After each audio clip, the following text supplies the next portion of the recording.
زه عبدالعبید په ټي ایم اے مردان کې ولاړ یم او نن تاسو له یو خوشخبري دا در کومه چې د کم 65 کسان WSSCM را لېږلي وو ټي ایم اے ته او هغه دې نه قبلول، یعنې نه هغوی قبلول او نه ټي ایم اے قبلول. نو نن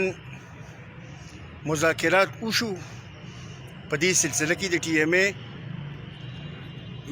تحصیل میر صاحب حمایت الله معیار او د WSSCM د افسرانو او هغه مذاکرات کامیاب شو او هغه 65 کسان چې کوم دلته راغلي وو هغه واپس WSSCM قبول کړل او هلته لاړل. نو به دا د غریبانو یو مسله وه او الله دې د دواړو طرفو ښېګړه وکړي د دغې غریبانو په خاطر چې هغه غریبانان خلک وو او د بچو رزق یې د سور وزنو بند و پریشان و. نو زنده باد یار، بس یو ښه کار وشي د هغې به صفت هم کوو.